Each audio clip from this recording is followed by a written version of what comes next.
Hi everyone, this is Yashika Ranjan presenting you our next video, part number 2 based on history of industrial relations. So basically guys, आपका first part में हमने जो है industrial relations की history के बारे में बात की थी, जिसमें हमने प्री इंडिपेंडेंस इरा जो है वो देख ली थी. तो ये आपका पार्ट नंबर 2 है, जिसमें हम पोस्ट इंडिपेंडेंस इरा देखने वाले हैं कि पोस्ट इंडिपेंडेंस फेज के बाद जो है इंडस्ट्रियल रिलेशंस जो है वो किस तरीके से आगे उनका इवोल्यूशन होता है.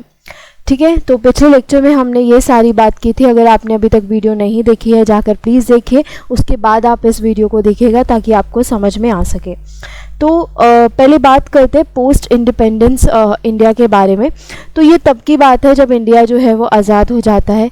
इस टाइम पर अगर हम देखें इमीडिएटली, अगर आफ्टर इंडिपेंडेंस के बारे में बात की जाए, जो गवर्नमेंट ऑफ इंडिया है उसके पास ना तो इतने ज़्यादा पैसे होते हैं, ठीक है, ना तो देश में इतने ज़्यादा पैसे बचते हैं कि इंडस्ट्रियल रेवोल्यूशन के लिए या इंडस्ट्रियल रिलेशंस के लिए कुछ किया जा सके, राइट. तो इस टाइम पर क्या होता है, इस टाइम पर जो मेजर हमारे पास जो कह लो प्रॉब्लम्स होती हैं वो कुछ इस तरीके से होती है कि हमें इंडस्ट्री को आगे बढ़ाना है, हमें इंडिया की इकॉनमी को आगे लेकर जाना है.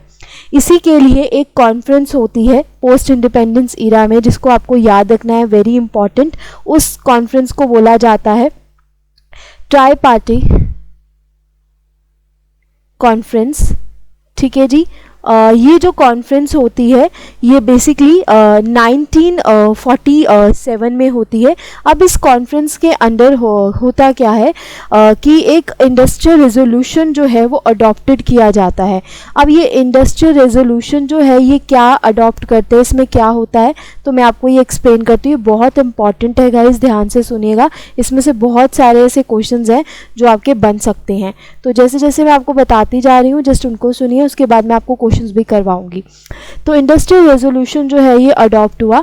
इसमें क्या बोला गया कि जो थोड़ी देर के लिए, लगभग 3 साल के लिए वर्कर्स और मैनेजमेंट या जो भी लोग हैं उनको ये बोला गया कि प्लीज़ आप लोग जो है अपने काम के ऊपर फोकस करिए, कोई भी स्ट्राइक वगैरह नहीं होगी, क्योंकि अब जो हमारा मेजर वर्क ये है कि हमें ग्रोथ करवानी है इंडिया को, राइट. तो यहाँ पर मैनेजमेंट और लेबर को इस बात पे एग्री करवाया गया कि वो इंडस्ट्रियल पीस बना सकें. ठीक है, अब इंडस्ट्रियल पीस बनाएंगे, इससे क्या होगा, कोई स्ट्राइक नहीं होगी और लेबर और वर्कर, दो लेबर हो गए या वर्कर्स हो गए, मैनेजमेंट हो गए, एक ही गोल के ऊपर वर्क करेंगे और इससे ग्रोथ जो है वो आपकी आएगी. तो यहाँ तक ये बात हुई इस रेजोल्यूशन के अंदर, जिसमें इंडस्ट्रियल पीस के बारे में बात की गई. ठीक है जी. सेकंड फेज जब आता है वो आता है 1950 का. उसके बाद में जब 1950 का टाइम पीरियड आता है, इसमें एक बिल अनाउंस हुआ. उस बिल का नाम था लेबर रिलेशन बिल, राइट. अब इसके अंदर क्या हुआ, इसके अंदर जो है एक कलेक्टिव बार्गेनिंग का कॉन्सेप्ट जो है लाया गया. अब कलेक्टिव बार्गेनिंग का मतलब क्या होता है, इसका मतलब होता है कि जब लेबर और मैनेजमेंट, ठीक है जी, एक बार्गेनिंग कर कर दोनों की विन विन सिचुएशन हो जाए. जैसे हम कहते हैं ना कि जो आपकी लाइक कंपनी है वो प्रॉफिट अर्न करना चाहती है, लेबर चाहती है कि मेरे लिए अच्छा एनवायरनमेंट और वेजेस हो, तो एक बीच का रास्ता जिसको हम कहते हैं, तो उसको हम कह सकते हैं एक तरीके से कलेक्टिव बार्गेनिंग, राइट. अब ये फेस हमारा जो है ख़त्म होता है. यहाँ तक आपको ये दो बातें याद रखनी है. वन इज़ 1947 में इंडस्ट्रियल रेजोल्यूशन आया, जिसमें आपने क्या देखा, इंडस्ट्रियल पीस देखा. सेकेंड वाली बात आपने क्या देखी कि 1950 में लेबर रिलेशन बिल जो है वो आपका आया, जिसमें कलेक्टिव बार्गेनिंग के बारे में बात की गई. अब उसके बाद इस टाइम पे आपको अगर याद होगा आपके 5 ईयर प्लान्स चल रहे होते हैं. इंडिया जो है वो 5 ईयर प्लान्स के ऊपर काम कर रहा होता है, राइट. तो 5 ईयर प्लान्स में बहुत सारी ऐसी चीज़ें हुई जो आपको पता होनी चाहिए. पोस्ट इंडिपेंडेंस इंडिया में क्या क्या चीज़ें इसमें लाई गई, क्या क्या चीज़ें इंट्रोड्यूस की गई, जिससे इंडस्ट्रियल जो रिलेशंस है वो आगे बढ़े. तो अब हम वही बात करने वाले हैं कि 5 ईयर प्लान्स में क्या क्या बातें हुई. तो सबसे पहले 5 ईयर प्लान्स के बारे में जब हम बात करते हैं तो यहाँ पर जो फर्स्ट 5 ईयर प्लान है इसमें ऐसा क्या हुआ, चलिए जानते हैं. फर्स्ट 5 ईयर प्लान सबसे पहले आपको पता होना चाहिए कि इसका ईयर क्या है. इसका जो ईयर है वो है 1951 से लेकर 1956 तक. क्या ईयर है, 1951 से लेकर 1956 तक. ओके.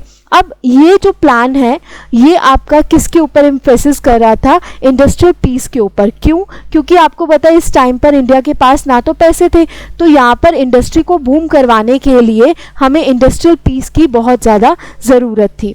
साथ ही साथ यहाँ पर जो है इसने क्या किया कि कुछ जैसे कि प्रोसीजर्स भी लेकर आया, कमेटीज़ भी, इम्पॉर्टेंट कमेटीज़ भी यहाँ पर इस टाइम पीरियड पे इंट्रोड्यूस्ड हुई, जिसमें इन्होंने बताया कि एक तरीके से किस तरीके से हम लेबर्स और मैनेजमेंट के बीच में जो डिस्प्यूट हो रहा है उसको सॉल्व कर सकते हैं। इसके लिए इन्होंने जो है आपका ट्राइब पार्टी का कॉन्सेप्ट जो है वो लिया, जिसमें क्या होता है कि जो लेबर है अगर मैनेजमेंट के बीच में जो है एक तरीके से नहीं बन रही है, कोई प्रॉब्लम आ रही है, वो दोनों सॉल्व नहीं कर पा रहे हैं, तो गवर्नमेंट इसमें जो है इंटरवीन करेगी। इसी को हम ट्राई पार्टी कॉन्सेप्ट कहते हैं, ये मैंने आपको बहुत बार बताया हुआ है। तो ये चीज़ हुई फर्स्ट ईयर प्लान में।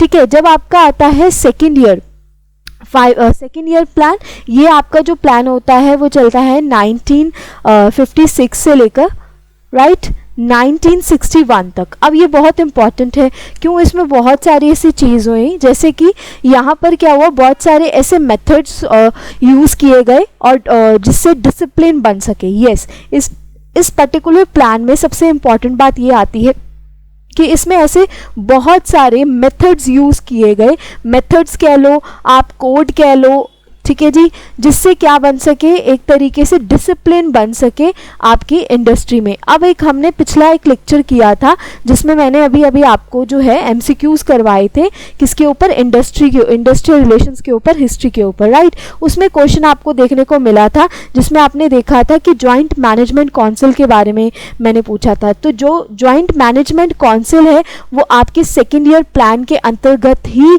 जो है इंट्रोड्यूस हुई थी, जॉइंट मैनेजमेंट काउंसिल इन 1958। अगर आपको इनके बारे में जानना है तो आपको वो जाकर वीडियोस जो हैं वो देखनी पड़ेंगी। तो जॉइंट मैनेजमेंट काउंसिल जो है इंट्रोड्यूस हुई यहाँ पर। उसके बाद सेकेंडली यहाँ पर इंडियन लेबर कॉन्फ्रेंस भी जो है वो हेल्ड हुई। ये आपको पता होना चाहिए, सारे ईयर्स आपको याद रखने हैं और आपको ये भी याद रखना है कि ये सेकेंड ईयर प्लान के अंतर्गत सारी चीज़ें हुई हैं। तो यहाँ पर इंडियन लेबर कॉन्फ्रेंस भी हुई। अब क्यों हुई, किस लिए हुई, ये हमारे सिलेबस में इतना डीपली नहीं है, बस आपको इसका ईयर याद रखना है और कब हुई थी आपको ये याद रखना है। एंड यहाँ पर एक और चीज़ आती है कि यहाँ पर कोड ऑफ डिसिप्लिन भी जो है आपका हुआ था, राइट, कोड ऑफ डिसिप्लिन। तो ये जो कोड ऑफ डिसिप्लिन है ये आपका हुआ था 1958 में। तो यहाँ पर अगर आप देख पा रहे हो 56 से 61 में, 58 में जॉइंट मैनेजमेंट काउंसिल, 57 में इंडियन लेबर कॉन्फ्रेंस एंड 58 में यहाँ पर जो है कोड ऑफ डिसिप्लिन। अब एक और चीज़ होती है, वर्कर्स की एजुकेशन स्कीम्स भी स्टार्ट होती हैं।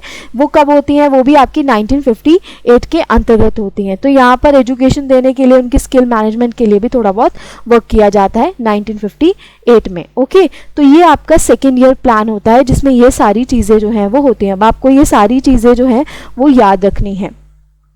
उसके बाद अगर हम आगे वाले प्लान के बारे में बात करें, अगला प्लान जो हमारा आता है वो आता है third year plan, right. Third year plan में जो है बहुत ही इंपॉर्टेंट चीज़ें और भी होती हैं। इस टाइम पर क्या होता है कि ये टाइम पीरियड जो है वो आपका चल रहा होता है 1961 से लेकर 1966 तक। ओके, अब इसमें क्या होता है कि उस टाइम पर चाइनीज़ एग्रेशन आया हुआ होता है काफ़ी ज़्यादा जो है, ठीक है जी। चाइनीज़ एग्रेशन के कारण जो है एक फिर से जो है सरकार कहती है कि आप लोग इंडस्ट्रियल पीस बनाकर रखो, ताकि इंडस्ट्रियल पीस अगर आप बनाकर रखोगे तो हमारी जो है इकोनॉमी जो है वो आगे बढ़ेगी। तो यहाँ पर अगेन इंडस्ट्रियल ट्रूस रेजोल्यूशन जो है वो अडॉप्ट किया जाता है, जिसमें अगेन बोला जाता है कि वर्कर्स एंड मैनेजमेंट काम करेंगे और कोई ऐसा स्ट्राइक वगैरह जो है वो नहीं होगी। और यहीं पर आपकी जो है वेज बोर्ड्स वगैरह इस्टेब्लिश होती है। मैंने आपको ऑलरेडी जो है पिछले एमसीक्यूज लेक्चर में करवाया हुआ है वेज बोर्ड कब इस्टेब्लिश होती है। वेज बोर्ड हो गया, सेफ्टी काउंसिल्स हो गई, ठीक है, इसी second year third year plan में इस्टेब्लिश की जाती है। ओके, अब यहाँ पर एक बहुत ही इंपॉर्टेंट होता है, एक अपॉइंटमेंट होती है, आपको ये याद रखनी है, वेरी वेरी इंपॉर्टेंट, जो कि थर्ड ईयर प्लान में होती है, appointment of national commission of labour. Appointment of national commission of labour, right. तो ये आपको याद रखनी है। अगेन वेरी वेरी इंपॉर्टेंट, पूछ लिया जाएगा कि किस प्लान के अंतर्गत हुई थी जी, थर्ड ईयर प्लान के अंतर्गत हुई थी। ओके, अब आता है फोर्थ ईयर प्लान। ओके, अब फोर्थ जो प्लान होता है ये आपका स्टार्ट होता है 1969 से लेकर 1974 तक। अब इस प्लान के अंदर क्या होता है, इस टाइम पर जो होता है इमरजेंसी डिक्लेयर होती है आपकी 1975 में, और उस टाइम जो है आपका एक तरीके से जो राइट होता है, राइट टू स्ट्राइक, यानी कि कोई भी पब्लिक वगैरह जो है आपका नहीं कर सकती ना, पब्लिक एक जगह नहीं इकट्ठे हो तो राइट टू स्ट्राइक जो होती है वो आपकी सस्पेंड कर दी जाती है, तो ऑब्वियसली बात है स्ट्राइक्स वगैरह नहीं होती है। एंड देन आपका टाइम पीरियड आता है 1991 का। उस वक्त मनमोहन सिंह जो होते हैं तब आपके फाइनेंस मिनिस्टर होते हैं। इसमें वो न्यू इंडस्ट्रियल पॉलिसीज जो हैं वो लेकर आते हैं, जिस टाइम पीरियड पे वो क्या करते हैं, लिबरलाइजेशन करते हैं, ठीक है जी, प्राइवेटाइजेशन करते हैं इकोनॉमी की, जिसका मेन मकसद ये होता है कि इंडस्ट्री को बूम करना। लिबरलाइजेशन का मतलब होता है कि वो लोगों को या मतलब एक तरीके से आज़ादी दे देते हैं ताकि वो अपना काम जो है वो कर सके, इससे इंडस्ट्री जो है वो बूम हो, इकोनॉमी बूम हो। तो इंडस्ट्रियल रिलेशन इस तरीके से इवोल्यूशन में आता है। तो अभी अभी हमने क्या बात की, अभी हमने बात की कि पोस्ट इंडिपेंडेंस इरा में ट्राई पार्टी कॉन्फ्रेंस होती है 1947 में, जिसमें मैंने आपको बताया इंडस्ट्रियल रेजोल्यूशन जो है वो आपका पास होता है, जिसमें इंडस्ट्रियल पीस करने की बात होती है। 1950 में हमने देखा कि लेबर रिलेशन बिल बनता है, जिसमें कलेक्टिव बार्गेनिंग का कॉन्सेप्ट इंट्रोड्यूस होता है। 5 ईयर प्लान में हमने देखा, फर्स्ट 5 ईयर प्लान में इंडस्ट्रियल पीस माना जाता है। लेबर मैनेजमेंट को बोल दिया जाता है कि अगर आपको आगे देश को बढ़ाना है तो आपको इंडस्ट्रियल पीस लाना ही पड़ेगा। ट्राई पार्टी का कॉन्सेप्ट इंट्रोड्यूस होता है। सेकेंड ईयर प्लान में आप देखो बहुत सारी चीज़ें होती हैं, जॉइंट मैनेजमेंट काउंसिल इस्टेब्लिश होती है, राइट, इंडियन लेबर कॉन्फ्रेंस होती है, कोड ऑफ डिसिप्लिन होता है, वर्कर एजुकेशन स्कीम होती है। देन हमने देखा 1961 से 66 इंडस्ट्रियल टूस रेजोल्यूशन होता है, जिसमें ये बोला जाता है अगेन कि आप लोगों को पीस बना के रखना है। वेज बोर्ड जो है, सेफ्टी काउंसिल स्टैब्लिश होती हैं, अपॉइंटमेंट होती है नेशनल कमीशन ऑफ लेबर की।